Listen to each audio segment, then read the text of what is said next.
Hello! నమస్తే. So, మనం వచ్చేసి ఈరోజు సాఫ్ట్‌వేర్ అప్డేట్ పాయింట్. సో, ఈ రోల్‌ని ఎలా ఇన్‌స్టాల్ చేయాలో మనం చూద్దాం ఒకసారి. ఓకే. సో, అయితే సాఫ్ట్‌వేర్ అప్డేట్ పాయింట్ అంటే ఏంది? అది ఎంత ఇంపార్టెంట్ మన ఎస్ఎస్‌సిఎం ఎన్విరాన్మెంట్‌కి అనేది క్వెషన్ అన్నమాట. సో, ఆహ్, సాఫ్ట్‌వేర్ అప్డేట్ పాయింట్ ఏం చేస్తుంది అంటే మెయిన్‌గా ప్యాచెస్‌ని హ్యాండిల్ చేస్తది. విండోస్ అప్డేట్స్‌ని.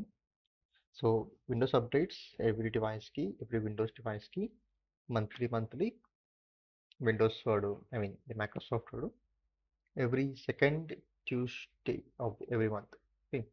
సో మంత్కి సెకండ్ ట్యూస్డేకి వాడు ప్యాచెస్ని రిలీజ్ చేస్తాడనమాట. సో రిలీజ్ చేసిన తర్వాత ఆ ప్యాచెస్ని మన ఎస్ఎస్సిఎంలో ఉన్న ఈ పెద్ద మనిషి సాఫ్ట్వేర్ అప్డేట్ పాయింట్ క్యాప్చర్ చేసుకొని సింక్ చేసుకొని మైక్రోసాఫ్ట్ దగ్గర నుంచి మన ఎస్ఎస్సిఎంలో పెట్టుకుంటుంది అనమాట. పెట్టుకున్న తర్వాత మన ఎన్విరాన్మెంట్లో ఎన్ని డివైసెస్ ఉన్నాయో ఆ డివైసెస్లో ఏ డివైస్కి ఏ ప్యాచ్ కావాలనో కంప్లీట్గా ఒక నోట్ డౌన్ చేసుకొని ఆ డివైస్కి దానికి కావాల్సిన ప్యాచ్ని డిస్ట్రిబ్యూట్ చేస్తుంది అనమాట. సో అప్పుడు ఆ డివైస్ అనేది ఆ ప్యాచ్ని డౌన్లోడ్ చేసుకొని అది ఇన్స్టాల్ చేసుకుంటుంది. ఓకే. ఇది మామూలు ప్రాసెస్, అంటే సింపుల్ ప్రాసెస్.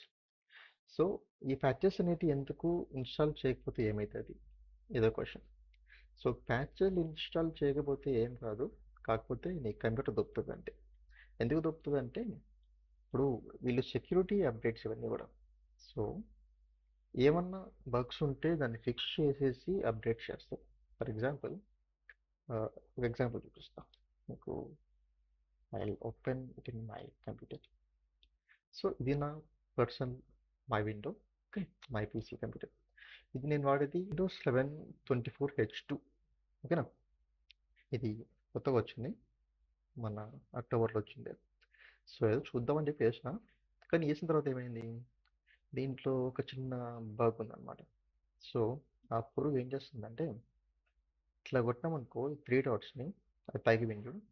యాక్చువల్గా ఈ ఆప్షన్ విండోస్ ఉంది కదా, ఆప్షన్స్ ప్రాపర్టీస్ ఇంకా పైన చాలా ఉంటాయి అనమాట ఆప్షన్లు.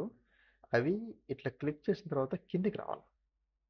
ఫర్ ఎగ్జాంపుల్ ఇక్కడ వ్యూ క్లిక్ చేస్తే ఇట్లా కిందికి వచ్చింది కదా, ఈ మెన్యూ మొత్తం కూడా.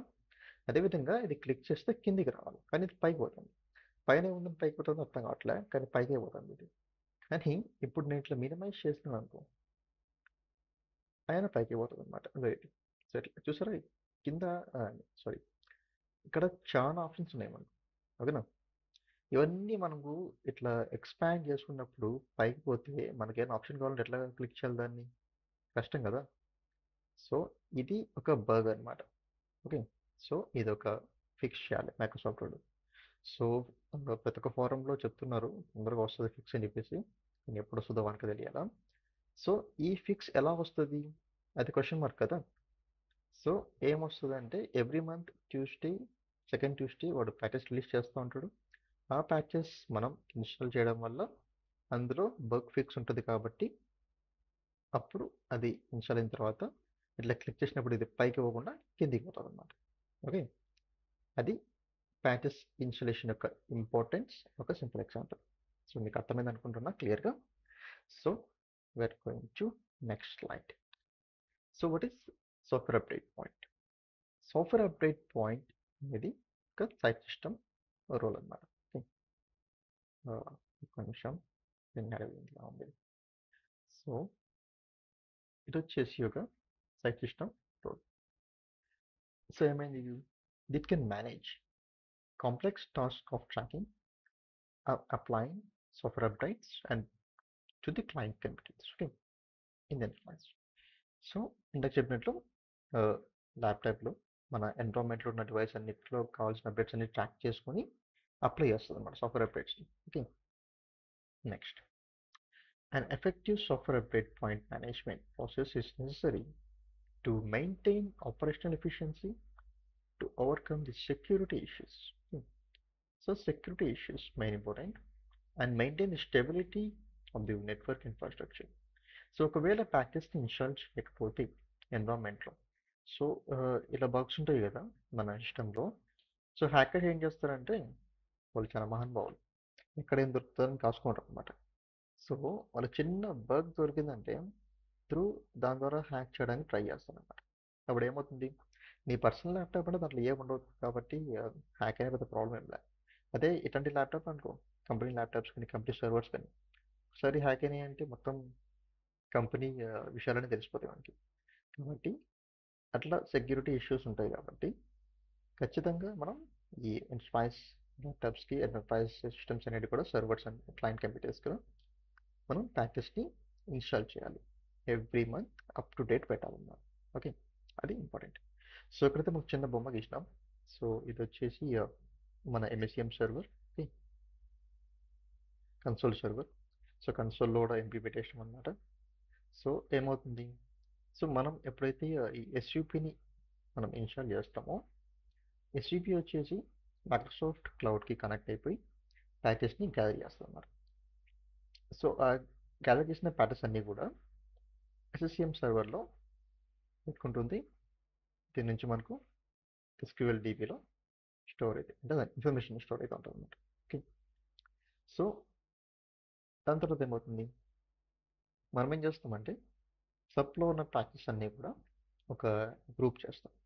అంటే ఫర్ ఎగ్జాంపుల్ కుములేటివ్ అప్డేట్స్ అనుకో,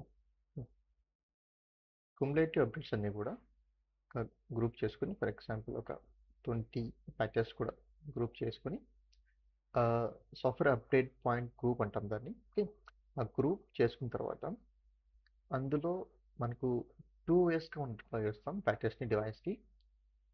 ఫస్ట్ వచ్చేసి మనమే ప్యాకేజ్ని డౌన్లోడ్ చేస్తాం అనమాట. డౌన్లోడ్ చేసుకుని ఏం చేస్తామంటే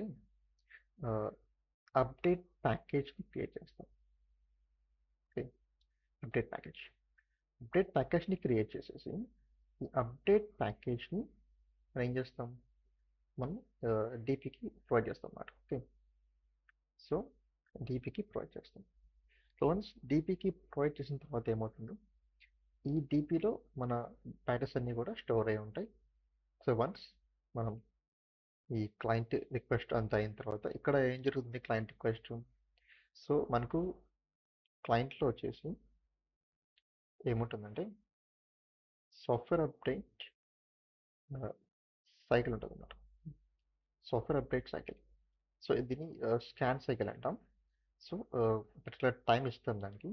సో ఆ టైం ప్రకారం ఈ సాఫ్ట్వేర్ అప్డేట్ స్కాన్ సైకిల్ని రన్ చేసుకొని ఈ ల్యాప్టాప్లో ఏం అప్డేట్స్ రిక్వైరో ఒక లిస్ట్ ప్రిపేర్ చేసుకొని ఆ లిస్ట్ కూడా ఇది సబ్కి పంపిస్తుంది అనమాట. ఓకే, సో సబ్ ఏం చేస్తుందంటే ఈ software update point scan cycle తీసుకున్న తర్వాత సో ఇది కూడా ప్రిపేర్ చేసుకుంటుంది ఏ డివైస్కి ఏ అప్డేట్ కావాలని చెప్పేసి. సో దాన్ని బేస్ చేసుకొని వన్స్ మనం అప్డేట్స్ని మళ్ళీ పుష్ చేసిన తర్వాత డిప్లాయ్ చేసిన తర్వాత దీనికి కావాల్సిన అప్డేట్స్ అన్నీ కూడా డిపి నుంచి తీసుకొని ఇది డౌన్లోడ్ చేసుకుంటుంది అనమాట. ఓకే, అది ప్రాసెస్. సో సెకండ్ ప్రాసెస్ ఏమంటే మైక్రోసాఫ్ట్ క్లౌడ్. సో మనం ప్యాకేజ్ని క్రియేట్ చేయము, జస్ట్ గ్రూప్ క్రియేట్ చేస్తాము, ఆ గ్రూప్ని డిప్లాయ్ చేస్తాం. సో ఈ డైరెక్ట్ మన దగ్గర ఉన్న client machines direct Microsoft connect అయిపోయి మనకు కావాల్సిన ప్యాకేజ్ అని డౌన్లోడ్ చేసుకొని ఇన్స్టాల్ చేసుకుంటుంది అనమాట. అది సెకండ్ ప్రాసెస్. సో చాలామంది ఫస్ట్ ప్రాసెస్ ఫాలో అయ్యే వారు ఉంటారు, సెకండ్ ప్రాసెస్ ఫాలో అయ్యే వారు ఉంటారు. సెకండ్ ప్రాసెస్ ఫాలో అయ్యే వారు తక్కువ మంది ఉంటారు, ఎందుకంటే ప్రతి ఒక్క కంప్యూటర్ ఇన్ కేస్ డిఫరెంట్ టైంలోనే అది రీచ్ అవుతుంది మైక్రోసాఫ్ట్ క్లౌడ్కి. ఒకవేళ ఒకే టైంలో రీచ్ అయినా అంటే ఏమవుతుంది, కంపెనీలో ఉన్న నెట్వర్క్ బ్యాండ్విడ్త్ అంతా కూడా ఒకసారి డౌన్ అవుతుంది అనమాట. సో నెట్వర్క్ షార్టేజ్ వస్తుంది. సో అందుకని చెప్పేసి ఏం చేస్తారంటే ప్యాకేజ్ని క్రియేట్ చేసుకొని మన డీపీలో డిప్లాయ్ చేసుకొని డిస్ట్రిబ్యూట్ చేసుకొని దాని తర్వాత మన క్లయింట్స్కి డిప్లాయ్ చేస్తాం అనమాట. ఇట్లా ఫాలో అయ్యే వాళ్ళు చాలా ఎక్కువ మంది ఉంటారు. ఓకే, అది మనకు updates deployment process. Okay, so ఇంకా చాలా ఉన్నాయి, అంటే ఐ మీన్ ఇట్లా కాకుండా షెడ్యూల్ చేసుకోవచ్చు. షెడ్యూలింగ్ అంటే మనకు ఆటోమేటిక్ డిప్లాయ్మెంట్ రూల్ అని చెప్పేసి అంటాం. దాన్ని వచ్చేసి ఏడిఆర్ అంటాం.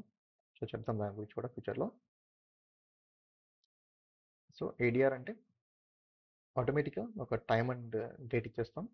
ఆ టైం అండ్ డేట్కి ఇది కంప్లీట్ ప్రాసెస్ అంతా సింక్ చేసుకొని డిప్లాయ్ చేసుకుంటుంది అనమాట. అదే సో మనం పని లేకుండా ఇదే పని చేసుకుంటుంది. సో అది ఏడిఆర్ సంగతి.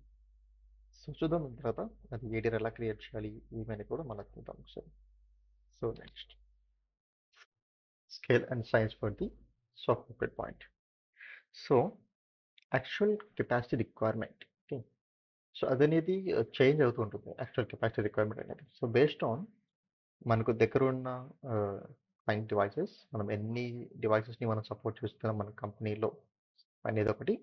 దాని తర్వాత స్పెసిఫిక్ నెట్వర్కింగ్ ఎన్విరాన్మెంట్, సో మన కంపెనీ ఎలా నెట్వర్క్ సెటప్ చేసుకున్నారు అనేది ఒకటి. దాని తర్వాత hardware that use to host the software update point. అంటే సాఫ్ట్వేర్ అప్డేట్ పాయింట్ నువ్వు సపరేట్గా ఒక సర్వర్లో హోస్ట్ చేస్తున్నావు అంటే ఆ సర్వర్ యొక్క హార్డ్వేర్ రిక్వైర్మెంట్స్ బట్టి ఉంటుంది. అదేవిధంగా ఇందాక నేను చెప్పినట్లు number of managed clients and other site system roles install on the server. అంటే సాఫ్ట్వేర్ అప్డేట్ పాయింట్ రోల్తో పాటు ఇంకా వేరే రోల్స్ ఏమన్నా ఇన్స్టాల్ చేసావంటే, for example DP plus SUP రెండు పక్కన పక్కన పెట్టుకుని ఉంటాం ఒకే సర్వర్లో, అది కొంచెం తేడా ఉంటుంది కదా. సో అలా అనమాట. కాబట్టి మనం ఎలా ఈ సాఫ్ట్వేర్ అప్డేట్ పాయింట్ని ఇన్స్టాల్ చేస్తున్నాము అనే దాన్ని బట్టి కూడా మనకు ఈ సైజ్ అండ్ స్కేల్ అనేది వేరీ ఉంటుంది అనమాట. ఓకే, సో ఎలా అనేది చెప్తాం. ఇక్కడ ఉంది కదా, software update point can support to 25,000 clients when this runs on the software update point server and SVP coexists with another site system. So which means, so ఒక సర్వర్లో నువ్వు ఎస్విపి పెట్టుకున్నావు, దాని తర్వాత డిపి కూడా పెట్టుకున్నావు అనుకో. ఓకే, సో రెండు roles కూడా సేమ్ సర్వర్లో హోస్ట్ చేస్తున్నావు. అలాంటప్పుడు ఏమవుతుంది, సర్ప్ అనేది ఓన్లీ 25,000 క్లయింట్స్కి సపోర్ట్ చేస్తుంది అన్నమాట. దాని తర్వాత నువ్వు ఇంకొక సర్ప్ని ఇన్స్టాల్ చేసుకోవాలి. సో అలా ఉంటుంది అన్నమాట. ఓకే, అలా కాకుండా మనం సపరేట్గా సర్వర్ ఇచ్చేసి దానికి మనం ఈ సర్ప్ని ఇన్స్టాల్ చేసామంటే అప్పుడు ఏమవుతుంది, 1,50,000 క్లయింట్స్ని సపోర్ట్ చేస్తుంది అన్నమాట. ఓకే, సో ఎలా ఉంటుందంటే, సో నీతో పాటు ఎవడన్నా పక్కన ఉన్నాడు అనుకో, నీ రూమ్లో నువ్వు పని చేయలేవు కదా, శివించుకుంటుంది ఎట్లయినా కూడా. సో ఎవరు లేకుండా ప్రశాంతంగా ఉందనుకో, నువ్వు ఒక్కడి పోయి హ్యాపీగా పనిచేసుకుంటుంది. సో అదనమాట. సో ఇది ఎగ్జాంపుల్, తక్కువ ఎగ్జాంపుల్. సో ఫైన్, ఇక్కడ వచ్చేసి మనకు 15,000 క్లయింట్స్కి సపోర్ట్ చేసుకుంటుంది అనమాట. అంటే ఫ్రీగా ఇచ్చినామంటే దానికి. అదే దానికి ఏమైనా తోడు పెట్టినామంటే, పక్కన ఏమైనా దాన్ని పెట్టినామంటే అదేం చేస్తుంది, ఎక్కువ పని చేయకుండా తక్కువ పని చేస్తుంది అనమాట. సో ఇట్లా 25,000 క్లయింట్స్కి సపోర్ట్ చేసుకుంటుంది. ఓకే, సో దీంతో పాటు ఖచ్చితంగా మనకు ఉండాల్సిన ఒక రోల్ ఏమంటే డబ్ల్యూసిఎస్. సో ఇది ఖచ్చితంగా ఎక్కడైతే software update point role post అయి ఉంటుందో అక్కడ ఖచ్చితంగా ఉండాలన్నమాట. ఇది రిక్వైర్మెంట్. ఎందుకంటే సాఫ్ట్వేర్ అప్డేట్ పాయింట్ రోల్ ఒక్కటే మీకు మైక్రోసాఫ్ట్కి రీచ్ అయ్యి ప్యాచెస్ని తీసుకోదు. సాఫ్ట్వేర్ అప్డేట్ పాయింట్ అనేది ఓన్లీ ఎంఈసిఎంలో ఉండే ఒక రోల్ మాత్రమే.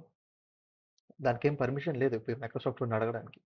ఓకే, సో మైక్రోసాఫ్ట్ అక్కడికి పోయి అడగాలంటే ఖచ్చితంగా Windows software update point services ఉండాల్సిందే. ఓకే, సో డబ్ల్యూసిఎస్ అనేది ఖచ్చితంగా ఉండాల్సిందే. డబ్ల్యూసిఎస్ మాత్రమే నీకు మైక్రోసాఫ్ట్ అడిగి వాడిని అడిగి అది ప్యాచెస్ని గ్యాదర్ చేసి పెట్టుకుంటారు అన్నమాట. ఓకే, సో సర్చ్ లేకుండా డబ్ల్యూసిఎస్ లేకుండా నువ్వు సాఫ్ట్వేర్ అప్డేట్ పాయింట్ వేసుకున్నా వేస్ట్. ఓకే, సో నీకు ప్యాచెస్ రావు. సో అందుకే ఏం చేస్తారంటే, మనకు ఎంఈసిఎం మెయిన్ ప్రైమరీ సైట్ ఎక్కడైతే హోస్ట్ అయి ఉంటుందో అక్కడ ఖచ్చితంగా software update point role install చేసుకుంటే బెటర్. ఎందుకంటే మనకు వచ్చేసి డబ్ల్యూసిఎస్ అనేది ప్రైమరీ సైట్ ఇన్స్టలేషన్కి ఒక రిక్వైర్మెంట్ అనమాట. So recommended. ఓకే, ఒకవేళ లేకపోతే నీకు ఇన్స్టాల్ చేసేటప్పుడు వార్నింగ్ వస్తుంది, ఇన్స్టాల్ చేయలేదని చెప్పేసి. అది రికమెండెడ్ థింగ్. కాబట్టి ఖచ్చితంగా ప్రైమరీ సైట్లో కానీ క్యాష్లో కానీ సెకండరీ సైట్లో కానీ మనకు డబ్ల్యూసిఎస్ ఇన్స్టాల్ చేసి ఉంటాం కాబట్టి ఆ సర్వర్లో ఇన్స్టాల్ చేసుకోవడం కూడా మంచిదే. లేదనుకున్నామంటే ఒక డెడికేటెడ్ సర్వర్ పెట్టుకోవడానికి ఇన్స్టాల్ చేసుకోవచ్చు. ఇన్ కేస్ డెడికేటెడ్ సర్వర్ పెట్టుకోవాలంటే ఏం చేయాలి, అట్లీస్ట్ మినిమం ఇంకొచ్చేసి 8 GB మనకు కోర్స్ ఉన్నది అండ్ 16 GB ర్యామ్ ఉండాలి. ఓకే, ఇంకా డిస్క్లు అంటే ఐ మీన్ హార్డ్ డిస్క్ వచ్చేసి మనం ఎన్ని సాఫ్ట్వేర్ అప్డేట్ పాయింట్స్ని మనం స్టోర్ చేసుకుంటామో దాని కెపాసిటీ అనమాట. సో, ఫర్ ఎగ్జాంపుల్ మన దగ్గర ఒక ఇక్కడ 1,00,000 డివైసెస్ ఉన్నాయంటే, ఆ 1,00,000 డివైసెస్‌కి ఒక్కొక్క డివైసెస్‌కి ఆహ్, తక్కువలో తక్కువ వేసుకున్న 2 అప్డేట్స్ వస్తాయి. టు క్యుములేటివ్ అప్డేట్స్ అనమాట. ఒకటి డాట్ నెట్‌కి వస్తుంది. ఒకటి విండోస్‌కి వస్తుంది. So, 2 cumulative updates. సో, ఒక్క డివైస్‌కి 2 క్యుములేటివ్ అప్డేట్స్ చేసుకున్నామంటే 1,00,000 డివైసెస్‌కి ఖచ్చితంగా మనకు 2,00,000 అబోవ్ మనం హోస్ట్ చేయాల్సొస్తుంది. సో, ఆ టైంలో డిస్క్ అనేది ఖచ్చితంగా ఒక 5 టీబీ అట్లా పెట్టుకున్నామంటే ఓకే. పనికొస్తదనమాట. సో, అదనమాట. సో, ఆ విధంగా వచ్చేసి మనం కంప్లీట్‌గా ఈ సబ్‌ని డిజైన్ చేసుకోవచ్చు. ఓకే. సో, ఇది scale and size for the software build point. So, next SUP installation. So, install చేద్దాం. సో, ఇక్కడొచ్చేసి either a dedicated server okay. Dedicated సర్వర్‌ని పెట్టుకొని వర్క్ చేసుకోవచ్చు. లేదంటే server with other other roles like DP role. Okay. So, దానికి ముందేం కావాలి మనకు ఎలాగో మన సిస్టమ్ అకౌంట్ దాంట్లో లోకల్ అడ్మిన్‌గా ఉండాలి. అదొక రిక్వైర్మెంట్. అది అందరికీ తెలిసిన విషయమే. అది లేకపోతే రోల్స్ ఏమి ఇన్‌స్టాల్ కావు. So, next thing .NET Framework 3.5 and the latest one. Default IIS configuration and the SIP, it is very important. Sorry, SIS, WSIS. And Karasam already, if you plan for the remote SIP installation, install the WSIS admin console on the site server. Okay. So చెప్పాడు కాకపోతే రెండిట్లో ఉంటే better అనమాట. ఇక్కడ ఏమంటాడంటే so ఒకవేళ dedicated సర్వర్లో పెట్టుకున్నామంటే sub రోల్ని డబ్ల్యూఎస్ఎస్ మాత్రం ఖచ్చితంగా ప్రైమరీ సైట్లో ఉండాలంటున్నాడు. సో ప్రైమరీ సైట్లో డబ్ల్యూఎస్ఎస్ అనేది అది ఖచ్చితంగా ఉంటుంది. అది ఎవరు చెప్పడం అవసరం లేదు. ఎందుకంటే రిక్వైర్మెంట్స్లో as a part of the requirement కాబట్టి మేము ఖచ్చితంగా ఇన్స్టాల్ చేస్తాం. సో సపరేట్గా ఉన్న remote search I mean remote ఎస్యూపీలో కూడా ఇన్స్టాల్ చేసుకున్నామంటే అది బెటర్ అనమాట. రెండిట్లో ఉందంటే చాలా బెటర్. సో దాని తర్వాత వచ్చేసి మనకు కావాల్సింది SQL into client and ODBC driver. Okay. So OS selection చేసుకోవాలంటే 2019 అండ్ హైయర్. ఓకే. అంతకన్నా మించి ఉండాలి. 2022 కావచ్చు లేదా కొత్తగా వచ్చిన 2025 కావచ్చు. అంటే అది ఇంకా ప్రీవ్యూలో ఉందనుకో వస్తుంది. మేబీ మార్చిలో వచ్చేస్తుంది అనుకుంటా.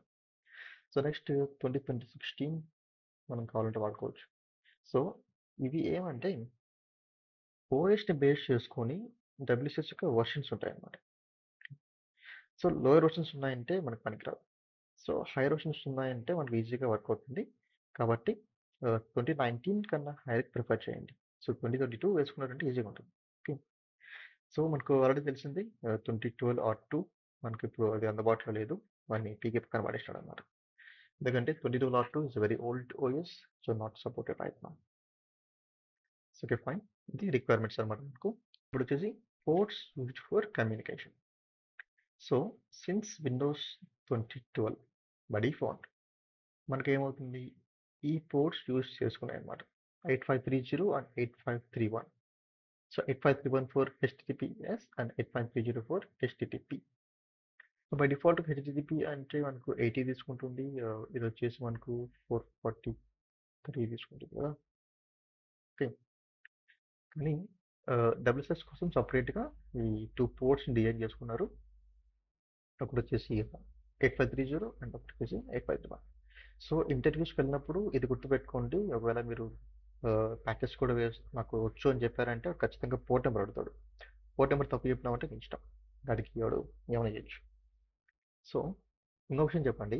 పోర్ట్ నెంబర్ 8530 అండ్ 8531 కానీ ఇది ఖచ్చితంగా ఉండాలని రూల్ అయితే ఏం లేదు. మనం వేరే పోర్ట్స్ కూడా యూజ్ చేసుకోవచ్చు. ఓకే. కానీ ఏ పోర్ట్ యూజ్ చేసుకున్నా కూడా ఏం చేస్తామంటే HTTPSకి ఒక నెంబర్ హైయర్ ఇచ్చుకోండి. ఓకే. ఫర్ ఎగ్జాంపుల్ ఇక్కడ ఇచ్చినట్లు 8530 8531 ఉంది కదా. ఇది వచ్చేసి HTTPకి, ఇది వచ్చేసి HTTPS అనమాట. ఓకే. సో ఇలా ఇచ్చుకోవాలి. సో ఎలా ఇస్తారంటే ఒకవేళ ఫర్ ఎగ్జాంపుల్ 2480 అనుకో, 2488 అనుకో. సో ఇది వచ్చేసి మనకు HTTPకి ఇస్తాం. సో 2489 ఇది వచ్చేసి HTTPకి ఇస్తాం అన్నమాట. ఓకే. సో నువ్వు ఏది ఇచ్చినా కూడా ఈ HTTP పోర్ట్కి ఒక నెంబర్ ఎక్కువ ఉండాలన్నమాట HTTPSకి. సో ఈ ఫార్మేట్లో నువ్వు ఏ పోర్ట్ అయినా సెలెక్ట్ చేసుకోవచ్చు. అంటే పనికొచ్చే పోర్ట్ మాత్రమే. పనికిరాని పోర్ట్స్ కాదు. పనికిరాని పోర్ట్స్ అంటే అనవసరంగా ఉంటాయి. ఎందుకంటే అవి మనం యూజ్ చేసుకోకూడదు కాబట్టి. అవి వేరే వేరే పర్పస్‌కి వాడుకోవాలి. కాబట్టి మనకు ఏ పర్పస్‌కి వాడుకోవచ్చో ఆ పర్పస్‌కి వాడుకునే పోర్ట్స్ మనం వాడుకోవాలన్నమాట. So fine. ఇక్కడొచ్చేసి మనకు note the configure software breakpoint to use HTTPS, the port must be open. Okay, which port? HTTP port. Okay. Encrypt data such as ULA for specific updates use these HTTP ports. Okay, so మనం HTTPSగా configure చేసుకున్నా కూడా HTTP port కంపల్సరీగా ఓపెన్లో ఉండాలి. ఎందుకు అంటే కొన్ని అప్డేట్స్కి signature కావాల్సి వస్తుంది. సో అవి సిగ్నేచర్ని వెరిఫై చేసుకుంటాయి అన్నమాట. సో అలాంటప్పుడు HTTP తీసుకుంటాం అనమాట. అదేవిధంగా సచాస్ ఇక్కడ ఆల్రెడీ చెప్పాడు యూలా. యూలా అంటే అగ్రిమెంట్స్. ఓకే, మనకు టర్మ్స్ అండ్ కండిషన్స్ ఉంటాయి కదా, అలాంటివి కూడా ఏమైనా ఉన్నాయంటే అవి కూడా మనకు ఈ HTTP పోర్ట్ నుంచి తీసుకుంటాం అనమాట. కాబట్టి ఇది కూడా ఓపెన్లో ఉండాలి, అదొక requirement. So next software update. ఇక్కడ ఏముంది? Site server makes connection to SQL server hosting the SUS DB. Okay. When you enable the following options for instance cleanup, so ఇక్కడ కొన్ని స్టెప్ ఇచ్చాడు. సో ఇది వచ్చేసి మనకు SUS DB. సో దీని గురించి చెప్తా ఒక నిమిషం. సో ఇక్కడ ఏం పాయింట్ ఎక్స్ప్లెయిన్ చేద్దాం first. So add non cluster indexes to the SUS database to improve the SUS performance and remove obsolete updates from SUS database. So fine. So for example మనం SQL సర్వర్ని కనుక host చేస్తున్నట్లయితే, okay, I mean మనం WSSని install చేస్తాం. ఆ WSS యొక్క database. ఆ database అనేది మనకు 2 వేస్గా మనం హోస్ట్ చేయొచ్చు అన్నమాట. ఒకటి వచ్చేసి ఎక్కడైతే WSS ఇన్స్టాల్ చేస్తామో అదే సర్వర్లో పెట్టుకోవచ్చు. దాన్ని మనం WID అంటాం. WID అంటే విండోస్ ఇంటర్నల్ డేటాబేస్. ఓకే, దీన్ని యూజ్ చేసుకొని మనం ఏ సర్వర్లో WSSని ఇన్స్టాల్ చేస్తామో అదే సర్వర్లో హోస్ట్ చేస్తాం అనమాట డేటాబేస్. ఓకే, ఇదొక పద్ధతి. రెండో పద్ధతి ఏమంటే SQL మనకి ఆల్రెడీ మనం ప్రైమరీ సైట్ కోసం SQL డేటాబేస్ని వాడుతున్నాం కదా, అదే SQL సర్వర్లో కూడా మనం ఈ WSSని హోస్ట్ చేయొచ్చు. అంటే WSS రోల్ని ఇన్స్టాల్ చేసేటప్పుడు ఆప్షన్ ఉంటుంది మనకు, అక్కడ మనం సెలెక్ట్ చేసుకున్నామంటే అది సర్చ్ DBకి వెళ్తుంది అనమాట. సో SQLలో ఒక DB క్రియేట్ అవుతుంది, దాని పేరు వచ్చేసి సర్చ్ DB. ఇది మనకు SQLలో స్టోర్ అయి ఉంటుంది, అక్కడ హోస్ట్ చేసుకోవచ్చు అన్నమాట మనం. ఒకవేళ అక్కడ హోస్ట్ చేసామంటే ఈ రెండు ఆప్షన్స్ పెట్టుకోండి క్లీనప్ అవ్వడం చెప్తున్నాడు. రెండు ఆప్షన్స్ కూడా మనకి ఎక్కడ వస్తాయి అంటే సర్ప్ని ఇన్స్టాల్ చేసినప్పుడు వస్తాయి అన్నమాట. Okay fine. సో ఎక్కువ మంది WID యూజ్ చేస్తారు, ఎందుకంటే కనెక్టివిటీ త్వరగా అవుతుందని చెప్పేసి. ఓకే, డేటాబేస్కి WSSకి కనెక్టివిటీ త్వరగా అవుతుందని చెప్పేసి మనం ఇది యూజ్ చేస్తారు WID. కానీ 50% మెంబర్స్ ఏం చేస్తారంటే సర్చ్ యూజ్ చేస్తారు అన్నమాట. సర్చ్ DB అంటే SQLలో స్టోర్ చేసుకుంటారు. సో ఎందుకు SQLలో స్టోర్ చేసుకుంటారు, ఎందుకు దీనికి వెళ్ళారు కొంతమంది అంటే WID అనేది మనకు C డ్రైవ్లో స్టోర్ అయి ఉంటుంది అన్నమాట. ఓకే, సో అలాంటప్పుడు ఏమవుతుంది, ఇది ఇన్ కేస్ సర్వర్ యొక్క C డ్రైవ్ క్రాష్ ఉందంటే డేటా అంతా దొబ్బుతుంది. కాబట్టి safety purpose and the backup purpose మనం సర్చ్ DB యూజ్ చేసుకుంటాం అన్నమాట. అది కొంతమంది యూజ్ చేస్తారు. So it is completely depends on the మనకు ఉంటాడు కదా ఇన్ఫ్రా డిజైన్ చేసినాడు కన్సల్టెంట్, వాడిని మైండ్ సెట్ బట్టి ఉంటుంది అన్నమాట. So fine. సో మనమైతే ఇక్కడ ఒక ఇంపార్టెంట్ నోట్ అయితే మనం ఇచ్చున్నాం. ఓకే, సో ఏమిటది ఇంపార్టెంట్ అంటే ఇక్కడ చెప్తున్నాం, if you change the default SQL server port. Okay, default SQL server port దాన్ని మనం చేంజ్ చేసామంటే to an alternate port with the SQL Server Configuration Manager, make sure that site server can connect the defined port. Okay. ఒకవేళ default port మార్చి వేరే port పెట్టుకున్నామంటే ఆ port ఖచ్చితంగా మన configuration manager SQL రెండు కూడా కనెక్టివిటీ ఉండాలని చెప్పేసి అంటున్నాడు అన్నమాట. ఎందుకంటే configuration manager doesn't support dynamic ports. ఇది మనం గుర్తుపెట్టుకోవాల్సిన విషయం. By default SQL Server named instances use dynamic ports for connection to the database engine. When you use a named instance, manually configure the static port. ఇది very very important. So I believe మీరు ఆ 3 గంటల cinema చూసారనుకుంటా. I mean real time SCM lab environment. So ఒకవేళ చూసింటే మనం ఏం చేసామంటే అక్కడ డిఫాల్ట్ SQL ఇన్స్టాన్స్ ఇవ్వకుండా ఒక నేమ్డ్ ఇన్స్టాన్స్ ఇచ్చామన్నమాట. ఓకే, కాన్ఫిగ్ మేనేజర్ DB అని చెప్పేసి మనం పెట్టాం. సో అలాంటి ఒక నేమ్డ్ ఇన్స్టాన్స్ ప్రొవైడ్ చేసామంటే SQL సర్వర్ బై డిఫాల్ట్గా డైనమిక్ పోర్ట్స్ తీసుకుంటుంది. డైనమిక్ పోర్ట్స్ అంటే దానికి ఇష్టం వచ్చిన పోర్ట్ నెంబర్ వేసుకుంటుంది. ఎవ్రీ రీస్టార్ట్ అయినప్పుడు పోర్ట్ నెంబర్ మారుస్తుంటాం అనమాట. అది డైనమిక్ పోర్ట్స్ అంటాం. సో అలాంటి తీసుకొని డేటాబేస్ కనెక్ట్ అవుతూ ఉంటాం అనమాట. కానీ మనకు SCM ఏం చేస్తుందంటే అలాంటి డైనమిక్ పోర్ట్స్ని అది పట్టించుకోదు. దీనికి ఖచ్చితంగా డెడికేటెడ్ పోర్ట్ ఇవ్వాల్సిందే. సో దీనికి ఒక డెడికేటెడ్ పోర్ట్ ఇస్తేనే దాంతోనే ఇది కమ్యూనికేట్ చేస్తుంది. డైనమిక్ పోర్ట్స్ నుంచి ఇది వాడదనమాట మన SCM అనేది. కాబట్టి ఇన్ కేస్ SQL సర్వర్లో కనుక నువ్వు పోర్ట్స్ మార్చి ఉంటే డిఫాల్ట్ పోర్ట్ కాకుండా, సో డిఫాల్ట్ పోర్ట్ ఏంది మనకు 1433. ఇది మనకు డిఫాల్ట్ పోర్ట్ SQL సంబంధించి. ఓకే, ఈ పోర్ట్ కాకుండా వేరే పోర్ట్స్ మార్చినంటే ఆ పోర్ట్కి మన SCM సర్వర్కి కమ్యూనికేషన్ ఉండేలా చూసుకోండి అని చెప్తున్నాడు అనమాట. ఓకే, సో మనం నేమ్డ్ ఇన్స్టెన్స్ ఇచ్చాము, అదేవిధంగా మాన్యువల్గా కాన్ఫిగర్ చేసాము. ఓకే, సో ఒకసారి మీరు డౌట్ ఉంటే మళ్ళీ బ్యాక్ వీడియో చూడండి ఒకసారి. సో మాన్యువల్గా మనం కాన్ఫిగర్ చేసాం. ఏం పెట్టాం? డిఫాల్ట్ పోర్ట్ ఇచ్చాం. ఎందుకంటే మనకు SQL సర్వర్లో ఉండేది సింగిల్ ఇన్స్టాన్స్ కాబట్టి. కేస్ మల్టిపుల్ ఇన్స్టాన్సెస్ ఉన్నాయంటే ఒక వేరే పోర్ట్ నెంబర్ అసైన్ చేసుకొని ఆ పోర్ట్ నెంబర్ని మనం స్టాటిక్గా పెట్టుకోవాలన్నమాట. ఓకే, ఇది ఈ ఇంపార్టెంట్ డౌట్ ఉంటే మళ్ళీ ఒకసారి back to video. Okay, fine.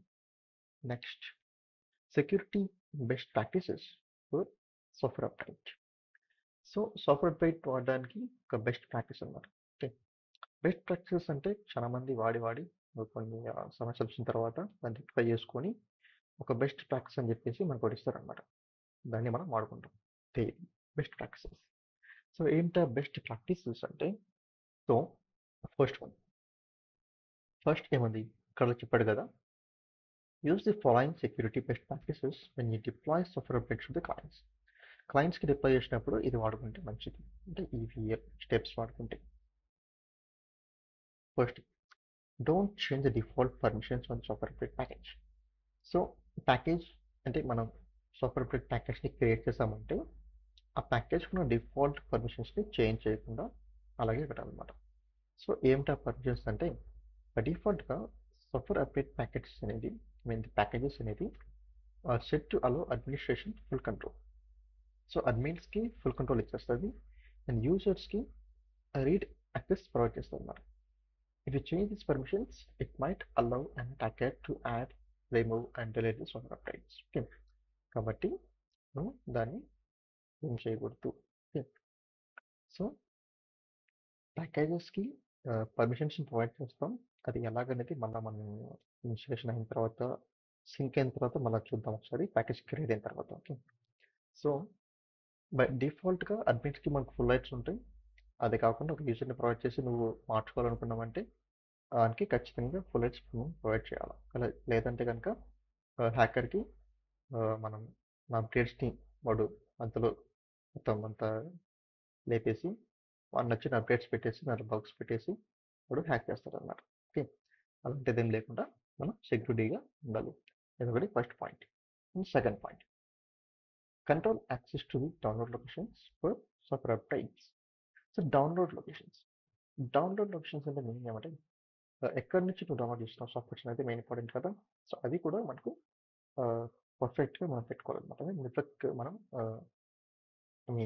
Fire walls, network ఏంటి, end point protection device, softwares అవన్నీ కూడా మనం కరెక్ట్గా పెట్టుకోవాలి. సో ఇప్పుడు ఏమంటాడు, restrict access to download locations to reduce the risk of attackers tampering with software update source files in the download location. So వీళ్ళు tamper చేయకుండా అటాకర్స్ మనం పెట్టుకోవాలి. And use UNC share for the download location and secure network channel by using the IPsec or SMB sign to prevent tampering of the software update sources when they are transferred over network. Okay. So మనం software అప్డేట్ని download చేస్తున్నామంటే ఒక events path, so ఒక server path అనమాట. Okay, network path provide చేసుకొని network పాత్లో updates అని చెప్పేసి folder create చేసుకొని అక్కడ మనం డౌన్లోడ్ చేసుకుంటాం. సో ఈ పాత్ అనేది మన సర్వర్లలోనే ఉంటుంది కాబట్టి సెక్యూర్గా ఉంటుంది. అది చెప్తున్నారు అనమాట. సో డౌన్లోడ్ లొకేషన్ కూడా కరెక్ట్గా పెట్టుకోండి, లేకపోతే కనుక వాటిని కూడా ట్యాంపర్ చేసే ఛాన్స్ ఉంటుంది అని చెప్పేసి. So next, use UTC for equivalent deployment. So, so if you use local time instead of UTC, users could potentially delay installation of these software updates by changing the time zone on their computers. Okay, ఇది చాలా very very important. ఎందుకంటే user అంటే ఎవడు? Company employee. So మన కంపెనీలో employees చాలా మహా మేధావులు అనమాట. ఎక్కడెక్కడ ఏం చేస్తారో వాళ్ళకి అర్థం కాదు. ఎందుకంటే మనం అప్డేట్స్ని డిప్లాయ్ చేస్తాం. ఎందుకు డిప్లాయ్ చేస్తాం? సెక్యూరిటీ ఇష్యూ అని కదా డిప్లాయ్ చేస్తాం. సో ఏం చేయాలి? డిప్లాయ్ చేసినప్పుడు మీకు ల్యాప్టాప్లో అప్డేట్స్ వస్తాయి. యూజర్ అనేవాడు అన్నీ మూసుకొని అప్డేట్స్ని ఇన్స్టాల్ చేయాలి. కానీ ఇన్స్టాల్ చేయకుండా ఏం చేస్తాడు? స్నూజ్ కొడతాం అన్నమాట. సో స్నూజ్ చేసుకోవచ్చు. ఎన్నిసార్లు స్నూజ్ చేసుకోవచ్చు? ఒకసారి, రెండుసార్లు. దాని తర్వాత ఏమవుతుంది? ఖచ్చితంగా ఇన్స్టాల్ అయితే అప్డేట్స్. ఎందుకంటే బై డిఫాల్ట్గా మనం సాఫ్ట్వేర్ సెంటర్లో అదేవిధంగా క్లయింట్ సెట్టింగ్స్లో మనం సెట్టింగ్స్ చేంజ్ చేస్తాం కాబట్టి, సో 1 or 2 టైమ్స్ చూసిన తర్వాత ఖచ్చితంగా ఇన్స్టాల్ అయిపోతాయి అప్డేట్స్ అనేది. సో ఇలా కాకుండా ఒకవేళ మీరు ఏం చేస్తారంటే టైం చేంజ్ చేసుకుంటారు మరి ల్యాప్టాప్లో టైం మార్చుకుంటారు. అంటే ఈరోజు ఇండియాలో టైం పెట్టుకుంటాడు, రేపు వచ్చేసి యూఎస్ టైం పెట్టుకుంటాడు. అప్పుడు ఏమవుతుంది? టైం చేంజ్ అవుతుంది కాబట్టి అప్డేట్స్ కూడా డిఫర్ అవుతాయి అన్నమాట. అంటే అప్డేట్స్ అంటే మనకు లేట్గా టైం ఈరోజు 8కి మొదలుస్తుంది కాబట్టి అప్డేట్స్ ఇన్స్టాల్ కావు. ఎప్పుడు జరుగుతుంది ఈ కంప్లీట్ సినారియో అంటే, మనము క్లయింట్ లోకల్ టైం అని మెన్షన్ చేసేసి, okay, so client local time అని మెన్షన్ చేసిన తర్వాత ఇన్స్టాల్ చేస్తాం అనుకో అప్డేట్స్ని. ఓకే, ఇక్కడ క్లయింట్ లోకల్ టైం అని చెప్పేసి మనకు వస్తుంది. అది పెట్టి మనం డిప్లాయ్ చేసామంటే, అది ఫర్ ఎగ్జాంపుల్ ఒకవేళ నువ్వు evening afternoon 2 PM updates deploy చేయాలనుకున్నావు అనుకో, నువ్వు ఏం చేస్తావంటే క్లయింట్ లోకల్ టైం అని చెప్పేసి మనం ఇస్తాం option. So client local time 2 PM అంటే ప్రపంచంలో ఎక్కడున్నా కూడా 2 PMకి వానికి ఇన్స్టాల్ అయిపోతాయి. అంటే వాళ్ళ లోకల్ క్లయింట్ లోకల్ టైం బట్టి. అది దీని మెయిన్ మీనింగ్. ఓకే, సో ఇప్పుడు ఏమవుతుంది? ఎలా ఇన్స్టాల్ చేసామంటే ఒకవేళ వాడు టైం జోన్ మార్చుకున్నాడంటే అది ఇన్స్టాల్ కావాలన్నమాట. సో ఇలా తప్పించుకునే ఛాన్స్ ఉంటుంది. కాబట్టి అలా ఛాన్స్ లేకుండా ఉండాలంటే యూటీసీ టైం వాడుకోవాలి. యూటీసీ అంటే యూనివర్సల్ టైం అనమాట. ఓకే, సో ఎలా ఉంటుంది ఇది? ఫర్ ఎగ్జాంపుల్ మన ఇండియా అనుకో. ఇండియా ఎలా ఉంటుంది? సో ఎలా ఉంటుందంటే యూటీసీ ప్లస్ 5:30. ఇది మన ఇండియా టైం కదా, ఐఎస్టీ స్టాండర్డ్ టైం. సో ఈ విధంగా వాడుకోవాలి. ఫర్ ఎగ్జాంపుల్ మనకు ఒకవేళ 2 PMకి మనం డిప్లాయ్ చేయాలనుకున్నామంటే అప్డేట్స్ని 2 PM equivalent in UTC time. So UTC టైంలో 2 PM అంటే మెయిన్ ఏమొస్తుంది? సో టైం జోన్ చూద్దాం ఒకసారి. ఐఎస్టీ తర్వాత యూటీసీ. యూటీసీ అంటే universal time coordinator. So fine. So కింద యాడ్స్ వస్తున్నాయి, ఇగ్నోర్ చేయండి. ఎందుకంటే గూగుల్లో ఓపెన్ చేస్తాం కదా, తక్కువ యాడ్స్ వస్తూ ఉంటాయి. యాడ్ బ్లాకర్ ఇంకా వేయలేదు అనుకుంటా, జస్ట్ ఇప్పుడు ఇన్స్టాల్ చేశాను క్రోమ్ని, కాబట్టి యాడ్ బ్లాకర్ వేయలేదు. సో ఇక్కడ వచ్చేసి మనం 2 PMకి మనం అనుకున్నాం కదా అప్డేట్స్ ఇన్స్టాల్ చేయాలని చెప్పి.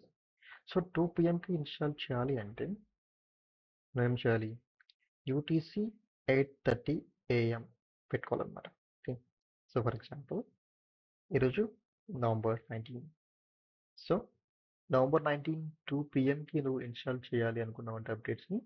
So November 19 8 AM 8:30 AM UTC అని చెప్పేసి నువ్వు షెడ్యూల్ పెట్టుకొని అప్లై చేసుకోవాలి.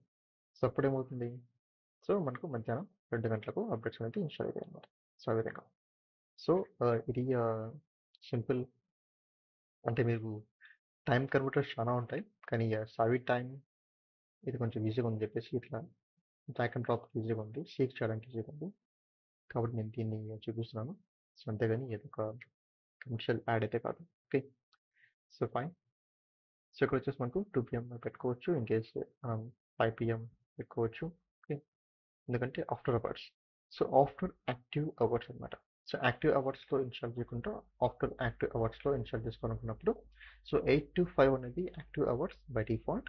సో 5 తర్వాత ఇన్స్టాల్ చేసుకోవాలంటే మనం యూటీసీ 11:30 AM పెట్టుకున్నామంటే 5 తర్వాత మనకు ఇన్స్టాల్ అవుతాయి అనమాట. ఓకే, సో అది మనకు UTC and IST time.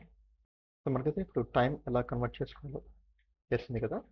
So దాన్ని బట్టేసి మనం యూటీసీ ప్లస్ ఐఎస్టీ యూస్ చేసుకొని, మీన్ ఐఎస్టీ అంటే ఐఎస్టీ అని కాదు, ఏ కంట్రీ సపోర్ట్ చేస్తే మీరు ఆ కంట్రీ అనమాట. So UTC equivalent time use చేసుకుని మనం ఎట్లా చేసుకున్నామంటే, సో డిలే చేయడానికి మనకు ఆప్షన్ అయితే ఉండదు. ఓకే, సో వాడు ఒకవేళ టైం జోన్ని మార్చుకున్నా కూడా సో ఖచ్చితంగా ఇన్స్టాల్ అయిపోతుంది అనమాట ఆ టైంకి. ఓకే, సో అది. So enable SSL on the WSS and follow best practices for secure software Windows Server Update Services. Okay. So యాక్చువల్గా ఇది full form Windows server update services, WSS అంటే. ఓకే, సో ఏమంటున్నాడంటే డబ్ల్యూఎస్ఎస్ని మనం ఎస్ఎస్ఎల్ ఎనేబుల్ చేసుకొని వాడుకున్నామంటే చాలా ఈజీగా ఉంటుంది సెక్యూర్ పరంగా అనమాట. ఓకే, అంటే మీనింగ్ ఏమంటే హెచ్టిటిపి యూజ్ చేసుకొని వాడద్దు.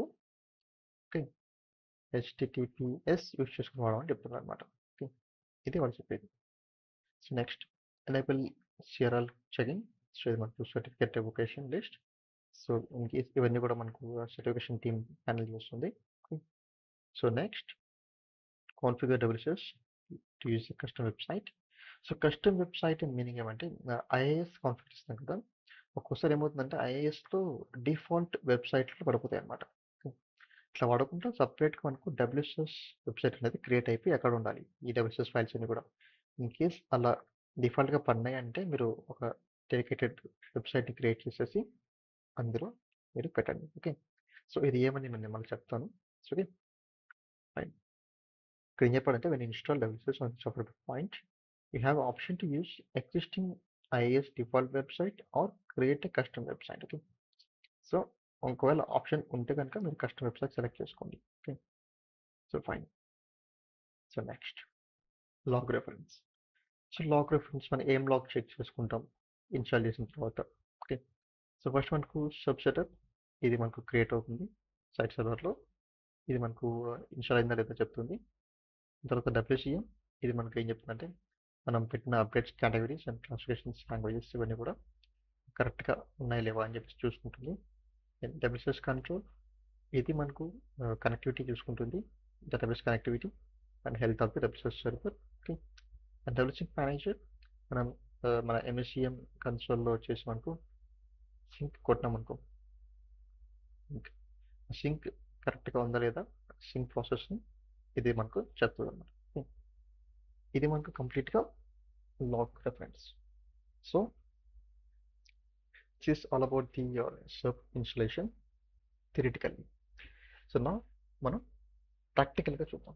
Okay, so let start. Okay, so మనమైతే ఇప్పుడు సిఎం సర్వర్లో ఉన్నాం. ఓకే, సో మనం వచ్చేసి రెండు విధాలుగా చూద్దాం ఒకసారి. సో మనం ఫస్ట్ డబ్ల్యూఎస్ఎస్ని ఇక్కడ ఇన్స్టాల్ చేద్దాం. ఓకే, అంటే మనకున్న ప్రైమరీ సైట్లో ఇన్స్టాల్ చేద్దాం. దాని తర్వాత మనము ఒక డెడికేటెడ్ సర్వర్ని పెట్టుకొని అక్కడ కూడా ఇన్స్టాల్ చేద్దాం. Okay, so fine. మనకు కావాల్సిన రిక్వైర్మెంట్స్ ఏమున్నాయి? .NET 3.5 కావాలి, SQL native client, ODBC driver and అదేవిధంగా మనకు కావాల్సిన ఐఏఎస్ డిఫాల్ట్ కాన్ఫిగరేషన్స్ అన్నీ కూడా. Okay, so primary site install చేసేటప్పుడే మనకు డిఫాల్ట్ ఆప్షన్ అని చెప్పాను కదా, అంటే డబ్ల్యూఎస్ఎస్ని మనం ఇన్స్టాల్ చేసేటప్పుడు డేటాబేస్ ఎక్కడ సెలెక్ట్ చేసుకోవాలి, WIT ఆర్ SQL డేటాబేస్ మనం ఆప్షన్ చెప్పాను కదా. సో మనం అది సర్వర్ వెళ్ళామంటే సర్వర్ మేనేజర్, ఇక్కడ మనకు డబ్ల్యూఎస్ఎస్ రోల్ ఉంది. ఇక్కడ చూసామంటే నేను వచ్చేసి SQL కనెక్టివిటీ ఇచ్చాను అనమాట. సో WID ఇవ్వలేదు. సో SQL కనెక్టివిటీ ఇచ్చామంటే ఏమవుతుంది, WSS డేటాబేస్ అనేది SQLలో స్టోర్ అవుతుంది with the name SysDB. So సృష్టి. సో ఒకసారి మనం ఏం చేద్దామంటే ఒకటి ఇక్కడ నేను ఎస్క్యూఎల్ మేనేజ్మెంట్ స్టూడియో ఇన్స్టాల్ చేయలేదు. So I think I forget.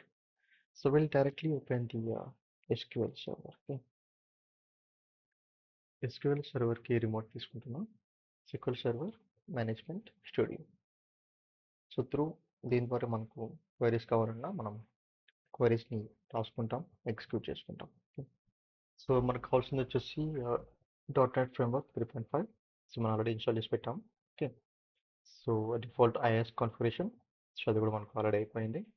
Okay, and SQL net client. So ఇది అండ్ OTC, ఈ రెండు కూడా మనకు ప్రైమరీ సైట్ ఇన్స్టాలేషన్ అప్పుడు రిక్వైర్మెంట్స్ కాబట్టి మనం వాటిని కూడా ఇన్స్టాల్ చేసాం అనమాట. సో మనం ప్రైమరీ సైట్లో ఇన్స్టాల్ చేస్తున్నాం సబ్ సెటప్ని అనుకుంటే, సో బై డిఫాల్ట్గా అన్నీ కూడా మనకు రిక్వైర్మెంట్స్ అన్ని ఫిల్అప్ అయినట్లే. Okay, so fine. సో నేను ఎంతమంది చెప్పాను కదా, సో మనమైతే డిఫాల్ట్ ఇన్స్టెన్స్ వాడకుండా ఒక సపరేట్ ఇన్స్టెన్స్ వాడాం. సో నేమ్డ్ ఇన్స్టెన్స్ వాడాం అనమాట. ఓకే, సో నేమ్డ్ ఇన్స్టెన్స్ వాడినప్పుడు ఏమవుతుంది, సో ఇది మనకు నేమ్డ్ ఇన్స్టెన్స్. సో ఇది కాన్ఫిగ్ ఎంజియో డివి అనమాట. సో డిఫాల్ట్గా ఏమవుతుంది, MS SQL సర్వర్ అని చెప్పేసి వస్తుంది ఇన్స్టెన్స్ నేమ్. మనం నేమ్డ్ ఇన్స్టెన్స్ వాడాం కాబట్టి మనకి ఇది వచ్చింది. సో మనం ఏం చేసామంటే ఇక్కడ సర్వర్ కాన్ఫిగరేషన్స్ వెళ్ళేసి TCP IP వెళ్ళేసి మనం IP అడ్రసెస్ని చేంజ్ చేసాం. అంటే డైరెక్ట్ పోర్ట్ తీసుకోకుండా డెడికేటెడ్గా డిఫాల్ట్ పోర్ట్ ఇచ్చామన్నమాట. సో ఇది మనకు రిక్వైర్మెంట్స్ ఇంతకుముందు చెప్పినట్లు పోర్ట్స్ అండ్ సెక్షన్లో చెప్పాం కదా, పోర్ట్స్ సెక్షన్లో. సో ఇట్లా మనం డిఫాల్ట్ పోర్ట్ ఇచ్చాం కాబట్టి మన కన్ఫ్యూజన్ మేనేజర్ అనేది ఈ పోర్ట్ యూస్ చేసుకొని మనకు కమ్యూనికేషన్ జరుగుతుంది అనమాట.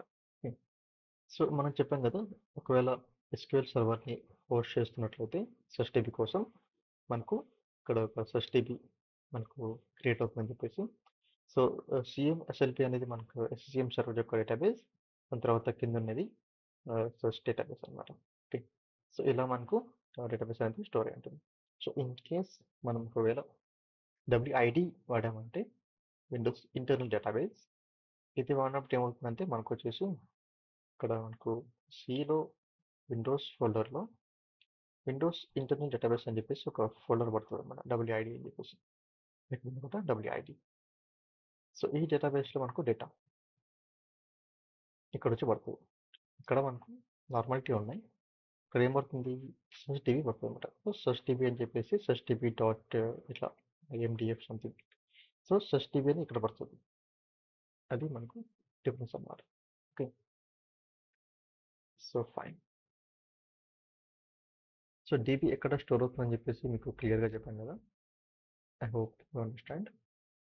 సో నెక్స్ట్ ఇప్పుడు మనం కాన్ఫిగ్ ఎంజిఆర్ ఓపెన్ చేద్దాం. ఎందుకంటే రిక్వైర్మెంట్స్ అన్ని ఆల్రెడీ మనకు ఫిల్అప్ అయిపోయినాయి. ఎందుకంటే బై డిఫాల్ట్ మనం ప్రైమరీ సైట్లో ఇన్స్టాల్ చేస్తున్నాం కాబట్టి ఆటోమేటిక్గా రిక్వైర్మెంట్స్ అన్నీ మనం ప్రైమరీ సైట్ ఇన్స్టాల్ చేసేటప్పుడే చేసుకున్నాం కాబట్టి మళ్ళీ చేయనవసరం లేదు, అన్నీ ఫిల్అప్ అయినాయి అన్నమాట. సో అదేవిధంగా మనకు ఐఏఎస్ ఓపెన్ చేసుకుందాం. సో ఇక్కడ మీరు సైట్స్కి వెళ్ళారంటే చూస్తారు కదా, సపరేట్గా మనకు WSS అడ్మిన్ అయితే ఉంది. సో బై డిఫాల్ట్గా వస్తుంది WSS అడ్మిన్ అనేది. ఒకవేళ రాకపోతే మనకు ఇక్కడ ఉన్నాయి కదా, ఈ యాప్ అనేది API క్లయింట్ వెబ్ సర్వీస్ ఇవన్నీ కూడా డిఫాల్ట్ వెబ్సైట్లో పడతాయి అన్నమాట, ఇక్కడ పడతాయి. ఒకవేళ అలా పడినాయి అంటే మీకు సరిగ్గా ఇన్స్టాల్ కాలేదని మీనింగ్. ఇప్పుడు ఏం చేస్తారంటే అక్కడ డిలీట్ చేసుకొని సో సపరేట్గా వెబ్సైట్ క్రియేట్ చేసుకొని WSS అడ్మిన్కి అందులో మనం ఇవి పెట్టుకోవాలన్నమాట.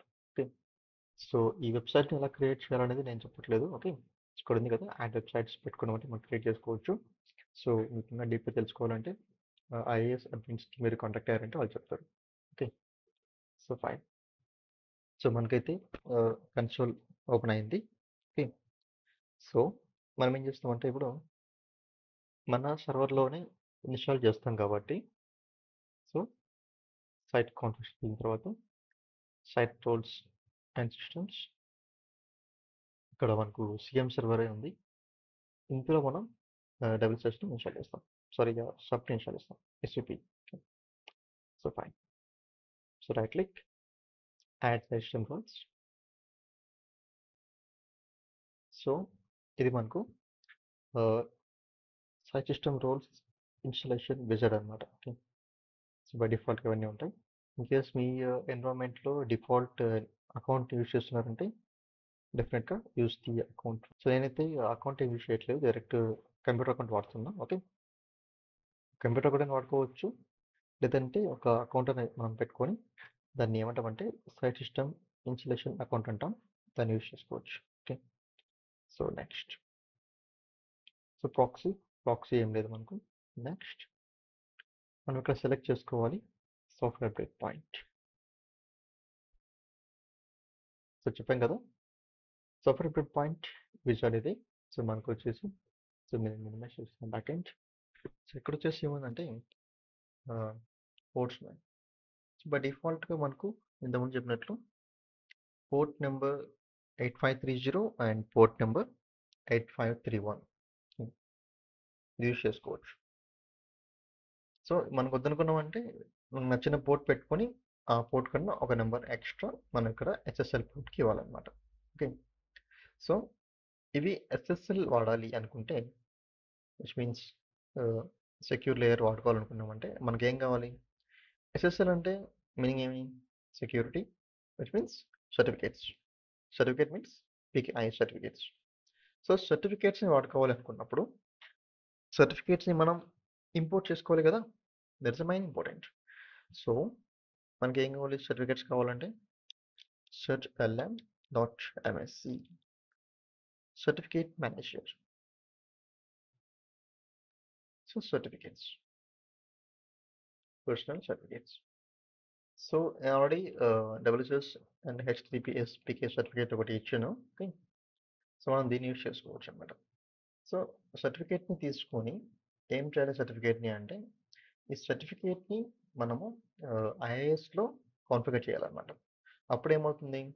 డబ్ల్యూసిఎస్ అనేది హెచ్టిటిపిఎస్కి మనం వాడుకోవచ్చు, లేకపోతే మనం హెచ్టిటిపిఎస్కి వాడలేం, ఓన్లీ హెచ్టిటిపిలోనే ఉంటుంది. ఓకే, సర్టిఫికేట్ కావాలంటే మీరు రియల్ టైంలో అయితే ఏం చేస్తారంటే రైట్ క్లిక్ ఇచ్చేసి మీ ఏ సర్వర్ అయితే ఆ సర్వర్లో రైట్ క్లిక్ ఇచ్చేసి ఇక్కడ అడ్వాన్స్ వెళ్ళేసి క్రియేట్ కస్టమ్ రిక్వెస్ట్ అనమాట, దాన్ని క్లిక్ చేయండి. Next proceed with enrollment policy ఉంటుంది, వితౌట్ ఎన్రోల్మెంట్ పాలసీ దీన్ని క్లిక్ చేసుకొని ఇక్కడ డిఫాల్ట్కి వెళ్ళండి, పేజ్ టచ్ చేయొద్దు. నెక్స్ట్ ఇక్కడ డీటెయిల్స్కి వెళ్ళేసి ప్రాపర్టీస్, ఇక్కడ ఏం చేస్తారు? ఫ్రెండ్లీ నేమ్, మీకు నచ్చిన పేరు ఇచ్చుకోవచ్చు. ఫర్ ఎగ్జాంపుల్ WSUS సెట్ అని చెప్పి ఇస్తాం అనుకో. సబ్జెక్ట్ దగ్గర ఏం చేస్తారంటే కామన్ నేమ్ మీ యొక్క సబ్ సర్వర్ అనమాట. ఓకే, సో మీ సబ్ సర్వర్ యొక్క నేమ్ ఇవ్వాలి. సో సబ్ సర్వర్ యొక్క నేమ్ ఎలా ప్రొవైడ్ చేయాలి అంటే full name, FQDN name, fully qualified domain name. Okay, so for example, so ఇలా మనకుంది కదా cmserver.sccmlogs.com. సో ఈ విధంగా మనకు ఫుల్ నేమ్ ప్రొవైడ్ చేయాలి. ఓకే, సో ఇట్లా ఫుల్ నేమ్ ప్రొవైడ్ చేసిన తర్వాత యాడ్ కొడితే మనకి ఇక్కడ వస్తుంది. సో సర్టిఫికేట్ ఎలా మనం ఇంపోర్ట్ చేయాలనేది మనం ఆల్రెడీ ఇంతకుముందు మనం చెప్పిన వీడియోలో HTTPS సర్టిఫికేట్ కోసం మనం ఆల్రెడీ ప్రాసెస్ చెప్పాము. ఐ మీన్ ఇది ఎలా ఫిల్ చేయాలనేది దాన్ని ఒకసారి మీరు గో త్రూ వెళ్ళండి, ఇది చూస్తే బాగుంటుంది. సో నెక్స్ట్ ఇక్కడ డిఎన్ఎస్ కూడా సేమ్ ఇలాగే మనం ప్రొవైడ్ చేయాలి, ఫుల్ నేమ్ దాన్ని కూడా యాడ్ చేస్తాం అనమాట. సో ఇట్లా మనకు ఇవి ఇస్తారు. సో దాని తర్వాత ఎక్స్టెన్షన్స్ అండ్ ప్రైవేట్ కీ, ఈ రెండు కూడా కంపెనీ బేస్ చేసుకుని ఉంటుంది, వాళ్ళు ఏ విధంగా యూజ్ చేస్తారో ఆ విధంగా మనం దీన్ని యూజ్ చేసుకోవాలన్నమాట. సో ఇట్లా ఈ విధంగా ఒక కస్టమ్ సర్టిఫికేట్ని మనం క్రియేట్ చేస్తాం. ఇక్కడ బ్రౌజ్ చేసుకొని సంథింగ్ ఏదైనా నేమ్ ఇస్తాం సర్టిఫికేట్కి, సర్టిఫికేట్ రిక్వెస్ట్ అని చెప్పేసి ఇట్లా ఫినిష్. సో ఇట్లా కస్టమ్ సర్టిఫికేట్ మనం క్రియేట్ చేసిన తర్వాత ఏమవుతుంది? ఇది ఫైల్ అనమాట. ఈ ఫైల్ని తీసుకుపోయి మనకు సర్టిఫికేట్స్ ప్రొవైడ్ చేసే టీమ్కి ప్రొవైడ్ చేయాలి. సో వాళ్ళు ఏం చేస్తారు? మళ్ళీ మనకు సర్టిఫికేట్ ఇస్తారు, ఆ సర్టిఫికేట్ ఇచ్చిన తర్వాత సర్టిఫికేట్ మనం ఇంపోర్ట్ చేసుకోవాలన్నమాట. ఓకే, సో సర్టిఫికేట్ ఇంపోర్ట్ కూడా సేమ్ అలాగే రైట్ క్లిక్ ఇచ్చేసి ఇంపోర్ట్ ఉంది అండ్ నెక్స్ట్ ఇచ్చుకొని మనకు బ్రౌజ్ చేసుకోవాలి వాళ్ళు ఇచ్చిన సర్టిఫికేట్ని. ఇవి కూడా మనకు CER or CRT. Okay, so CER or CRT ఈ రెండు ఫార్మాట్లోనే ఉంటుంది సర్టిఫికేట్ అనేది వాళ్ళు ఇచ్చేది. కాబట్టి ఆ సర్టిఫికేట్స్ మనం ఇక్కడ ఇంపోర్ట్ చేసుకున్నామంటే, ఓపెన్ చేసుకున్నామంటే మనకు సర్టిఫికేట్ అనేది ఈ విధంగా ప్రొవైడ్ అవుతుందన్నమాట. Okay. So this how we import the certificate and we request the certificates. So ఒకవేళ ఏడీ సర్టిఫికేట్స్ కనుక ఉన్నాయంటే డైరెక్ట్ ఇట్లా ఇచ్చుకోవచ్చు మనం, request certificate and next enrollment పాలసీని ఇక్కడ మనకు ఆల్రెడీ ఇట్లా వస్తాయన్నమాట. సో ఇది ఎలా వస్తాయంటే సిఏ, ఐ మీన్ సిఏ అంటే మనం అనుకున్నట్టు చార్టర్డ్ అకౌంట్స్ కాదు, సిఏ అంటే certificate authority. So certificate authority అదొక సర్వర్. సో అక్కడ నుంచి సర్టిఫికేట్స్ అన్నీ కూడా మనకు ఇష్యూ అవుతాయి అన్నమాట. ఇష్యూ అయినప్పుడు బై డిఫాల్ట్గా మనం ఇక్కడ ఇలా ఈ విధంగా ఇట్లా క్లిక్ చేసుకొని మోర్ ఇన్ఫో కొట్టుకొని ఇట్లా మనం అన్ని ప్రొవైడ్ చేసుకొని దాని తర్వాత ఇంపోర్ట్ చేస్తాం, ఎన్రోల్ చేస్తాం అనమాట. ఓకే. ఇది మనకు ఇంకొక పద్ధతి. సో ఎదర్ వే మనం ఒక సర్టిఫికేట్ అయితే మనకు కావాలి, మనం ఇంపోర్ట్ చేసుకుంటాం. సో ఇంపోర్ట్ అయిన తర్వాత ఏమవుతుంది, ఐఏఎస్కి వెళ్ళాలి. ఐఏఎస్కి వెళ్ళిన తర్వాత సైట్స్ డబ్ల్యూసిఎస్ అడ్మిన్. సో ఈ వెబ్సైట్కి ఏం చేస్తామంటే రైట్ క్లిక్ ఇచ్చేసి ఎడిట్ బైండింగ్స్ అనమాట. ఇక్కడ HTTPS. సో బై డిఫాల్ట్ ఇది లేకపోవచ్చు, ఉంటే మంచిది. ఒకవేళ ఉందంటే ఎడిట్ కొట్టండి, లేకపోతే యాడ్ చేయండి. ఓకే. యాడ్ ఏం చేస్తుంది, HTTP అని యాడ్ చేసేసి సర్టిఫికేట్ ఇక్కడ ఉంది కదా, డబ్ల్యూసిఎస్ సర్టిఫికేట్. ఆ సర్టిఫికేట్ సెలెక్ట్ చేసుకొని ఓకే కొట్టేసేయండి అంతే. సో పోర్ట్ నెంబర్ మనకు ఇక్కడ మన పోర్ట్ ఏవైతే ఉందో దాని కంపాటబిలిటీ మనం చూసుకొని అదేవిధంగా మనకి పోర్ట్ నెంబర్ ఇచ్చుకోవాలి. ఓకే. సో మనకి ఇక్కడ HTTPS ఉంది, 8531 ఉంది. సో ఎడిట్ సర్టిఫికేట్ ఆల్రెడీ మనం పెట్టున్నాం. ఓకే. డబ్ల్యూసిఎస్ HTTP సర్టిఫికేట్ మనం ఆల్రెడీ పెట్టినాం కాబట్టి ఇది మనకు ఉంది. ఓకే. సో సర్టిఫికేట్ ఇక్కడ పెట్టిన తర్వాత మనకు పని అయిపోయిందా అంటే కాదు, ఇంకా చాలా ఉంది. ఏంటంటే ఇక్కడ API రిమోటింగ్. సో ఈ API రిమోటింగ్లో ఇక్కడ ఉంది కదా రైట్ సైడ్లో SSL సెట్టింగ్స్, ఇక్కడ ఇగ్నోర్ చేయాలన్నమాట. ఇగ్నోర్ అండ్ రిక్వైర్డ్ SSL దీన్ని సెలెక్ట్ చేసుకొని అప్లై కొట్టేయండి. సో ఇదే విధంగా క్లయింట్ వెబ్ సర్వీసెస్ ఇక్కడ SSL సెట్టింగ్స్కి వెళ్ళేసి required and DSS auth web services as well as server side and simple auth. So simple authenticate web services అనమాట. So except inventory and reporting web service, ఈ రెండు మినహాయించి remaining ఈ components అన్నిటికి కూడా మీరు SSL సెట్టింగ్స్కి ఓపెన్ చేసుకొని రిక్వైర్ పెట్టేసుకోవాలన్నమాట. ఓకే. సో ఈ విధంగా పెట్టిన తర్వాత పని అయిపోయిందంటే కాదు. సో వన్స్ ఇలా పెట్టిన తర్వాత ఏమవుతుందంటే ఈ సెర్చ్ అడ్మిన్ కలిసి రీస్టార్ట్ చేయండి ఒకసారి. ఓకే. ఒకసారి క్లిక్ చేసి సరిపోతుంది, మళ్ళీ అవసరం లేదు. సో ఒకసారి క్లిక్ చేస్తే రీస్టార్ట్ అవుతుంది. దీని తర్వాత ఏమవుతుంది, చిన్నగా ఉంది. సో ఏమిటంటే CMD command prompt and run as admin. So ఇక్కడ ఏం చేయాలి కమాండ్ ప్రాంప్ట్ తీసుకొని అంటే కాన్ఫిగర్ మనం చేసుకోవాలి SSLని. దానికి మనం పాత్ని మనం మార్చుకోవాలన్నమాట. ప్రోగ్రామ్ ఫైల్స్లో C డ్రైవ్ ప్రోగ్రామ్ ఫైల్స్ ఫోల్డర్లో అప్డేట్ సర్వీసెస్ అనే ఫోల్డర్ ఉంటుంది. అందులోపల టూల్స్ అనే ఫోల్డర్ ఉంటుంది. అక్కడికి మనం ఈ పాత్ని మూవ్ చేసుకోవాలి. సో ఏమవుతుంది, అక్కడ ఏముంది మనకు wsutility.exe ఉందన్నమాట. సో ఎంటర్ కొట్టాలంటే మనకి ఇట్లా వస్తుంది. దీన్ని హెల్ప్ అంటాం. ఓకే. ఈ హెల్ప్ని మనం నచ్చినట్టు వాడుకోవచ్చు. మనకేం కావాలి ఈ హెల్ప్ నుంచి, మనకి ఏం చేసుకోవచ్చు అంటే WSS configure, I mean ISS configure చేస్తాం కదా మనం. అయిపోయిన తర్వాత మనం HTTPSకి మనం మార్చుకోవాలి కాబట్టి SSL. సో SSL కావాలంటే SSLని కాన్ఫిగర్ చేసుకోవాలి. సో మనకి ఇది కావాలన్నమాట. ఓకే. సో ఏం చేస్తాం ఇప్పుడు, సో ఇది లైన్ ఇలాగే కాపీ చేసుకోండి, కాకపోతే ఇక్కడ హెల్ప్ తీసేయండి. సో ఇట్లా wsutil.exe configure SSL space cmserver.sccmlogs.com. Okay. So ఇలా మనం వచ్చేసి ఫుల్లీ క్వాలిఫైడ్ డొమైన్ని మనం ప్రొవైడ్ చేయాలన్నమాట. ఓకే. సో వన్స్ మనం ఇలా ప్రొవైడ్ చేసిన తర్వాత ఎంటర్ హిట్ చేయాలి. ఓకే. ఇక్కడ వచ్చింది కదా URL, ఐ మీన్ ఈ HTTPS అనేది మనకు ఈ సర్వర్కి ఈ పోర్ట్ ద్వారా ఎనేబుల్ అయిందన్నమాట. ఓకే. సో ఇది మనకు మెయిన్. సో వన్స్ ఇలా ఎనేబుల్ అయిన తర్వాత మనం నెక్స్ట్కి ప్రొసీడ్ అవ్వచ్చు. ఓకే, ఇది మనం క్రాస్ చెక్ చేసుకోవాలి. Okay, so fine. సో ఇది సర్వర్ SSL ఎనేబుల్ అయింది కదా, కాన్ఫిగర్ అయిపోయింది. సో మనకైతే ఇప్పుడు పోర్ట్ 8531 యూజ్ చేసుకుంటున్నాం. సో రిక్వైర్ SSL కొంచెం కావాల్సింది మనకు ఇది చెక్ మార్క్ పెట్టుకోండి. సో ఇన్ కేస్ మీ ఎన్విరాన్మెంట్లో CMG వాడుతున్నారంటే క్లౌడ్ మనం ఇది పెట్టుకోవచ్చు, లేకపోతే వదిలేసేయండి. Okay, so next. So real టైంలో అయితే ఒక అకౌంట్ యూజ్ చేసుకుంటారు, WSS కనెక్షన్ అకౌంట్, దాన్ని యూజ్ చేసుకోవచ్చు అనమాట. ఓకే, సో మనమైతే ప్రస్తుతానికి వాడట్లేదు, కంప్యూటర్ అకౌంట్ వాడుతున్నాం. So next. సో సింక్రనైజేషన్ వచ్చేసి మనకు అప్ స్ట్రీమ్ సర్వర్ ఇది. ఎందుకంటే ఇది మెయిన్ సర్వర్ కదా మనకు. సో ఫస్ట్ సర్వర్ అనమాట. సో ఫస్ట్ WSS సర్వర్ని మనం ఏమంటామంటే అప్ స్ట్రీమ్ సర్వర్ అంటాం. ఓకే, సో మనం ఫస్ట్ ఎక్కడైతే ఇన్స్టాల్ చేస్తామో ఈ WSS SCP రోల్ని, దాన్ని మనం అప్ స్ట్రీమ్ అంటాం అనమాట. తర్వాత ఇన్స్టాల్ అయితే కూడా డౌన్ స్ట్రీమ్ అవుతుంది. Okay, so fine. First option మనం పెట్టుకోవచ్చు. నెక్స్ట్. సో ఇక్కడ వచ్చేసి మనకు WSS రిపోర్టింగ్ ఈవెంట్స్, మీకు కావాలంటే రిపోర్ట్ చేసుకోవచ్చు ఈవెంట్స్ అన్ని కూడా, లేదంటే క్రియేట్ చేయకుండా వదిలేసేయచ్చు అనమాట. So next. Sync schedule. So every month second Tuesday మనకు ప్యాచెస్ వస్తాయి అనమాట. సో అదే రోజు సింక్ చేయకుండా ఒక రోజు గ్యాప్ ఇచ్చేసి సెకండ్ వెన్స్డే మనం సింక్ చేసుకోవచ్చు. ఓకే, సో ఎఫెక్టింగ్ ఒక టైం మనకు ఉంది. ఎప్పటి నుంచి స్టార్ట్ కావాలనుకుంటే మనం ఈ రోజు నుంచే పెట్టుకోవచ్చు, లేదంటే ఒక టైం మనం షెడ్యూల్ చేసుకుని ఆ టైం నుంచి పెట్టుకోవచ్చు అనమాట.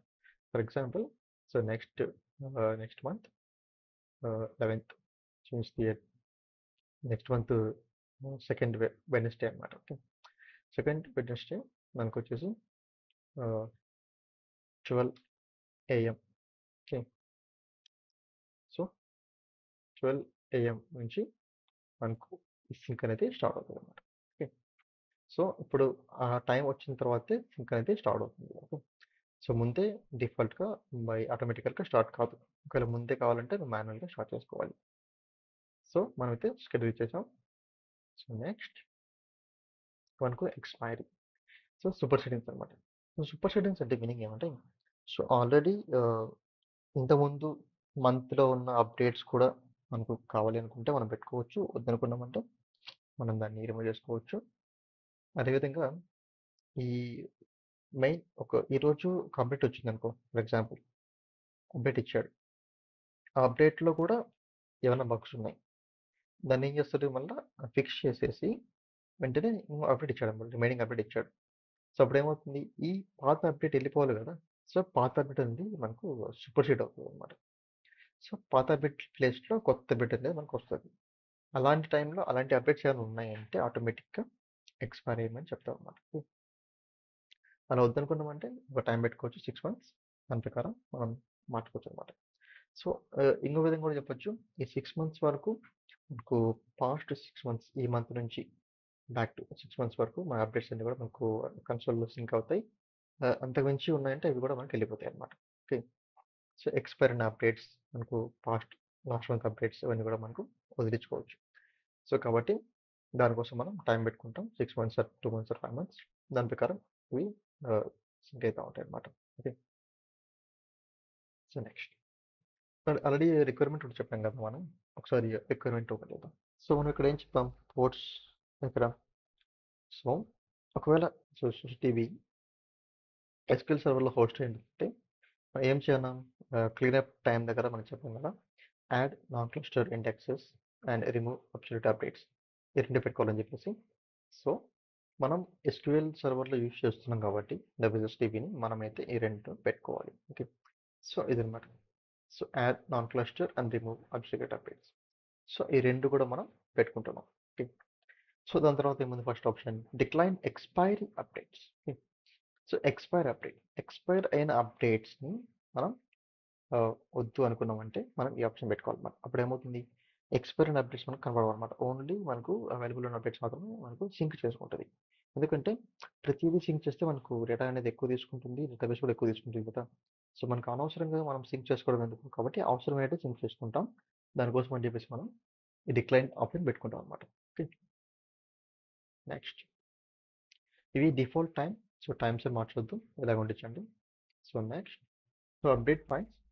సో అప్డేట్ ఫైల్స్ ఏం చేస్తామంటే ఇక్కడ వచ్చేసి మనకు ఆప్షన్ అయితే ఉంది, select the following options when downloading updates files for your servers. Okay.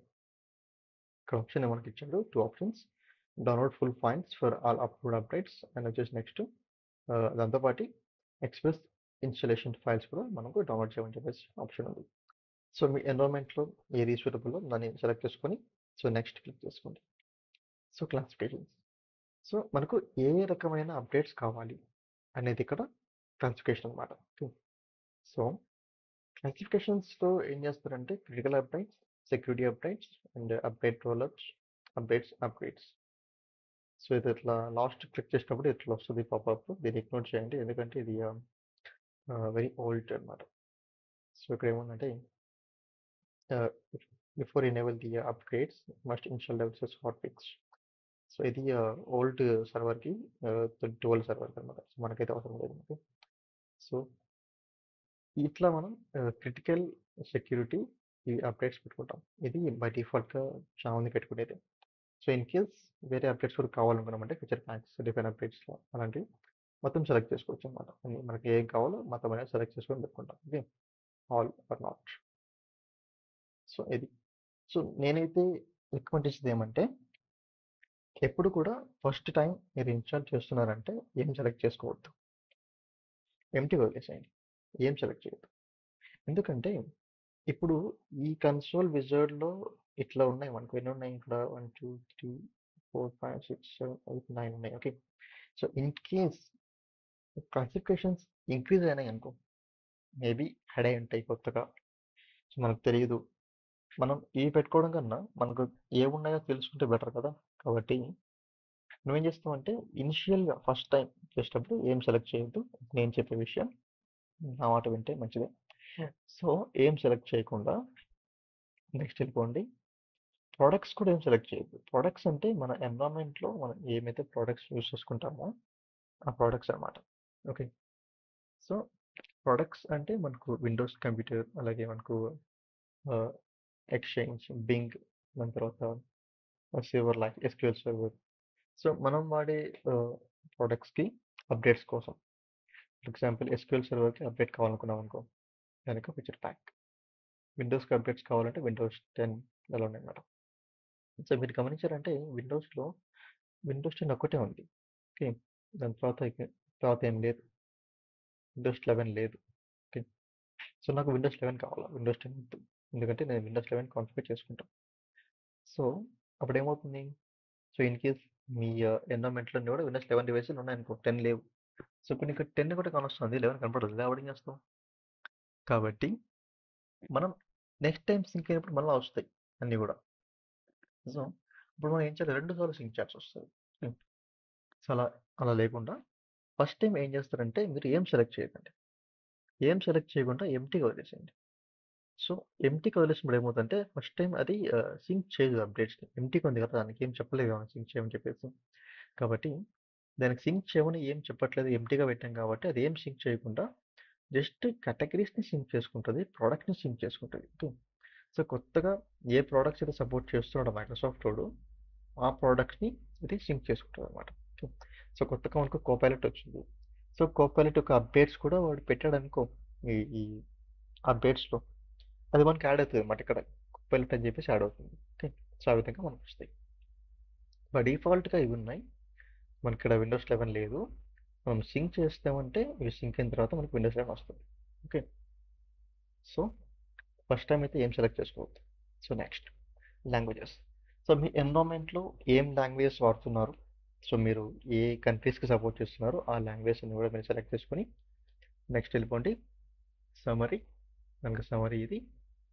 So next అంత అయిపోయింది. So close. సో ఇప్పుడు ఏం చేస్తాం, లాక్స్. సో లాక్ సెట్ చేసుకోవాలి.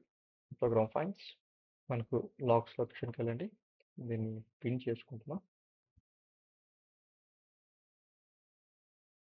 సో లాక్స్లో మనకి ఏం పడాలి, డబ్ల్యూసిఎస్ సెటప్. ఓకే, వస్తుంది, వెయిట్ చేయాలి. సో డబ్ల్యూసిఎస్ సెటప్ వచ్చిందంటే ఇది వచ్చింది. ఎక్కడ పోయింది, ఎక్కడ పోయింది, ఇక్కడ పడింది.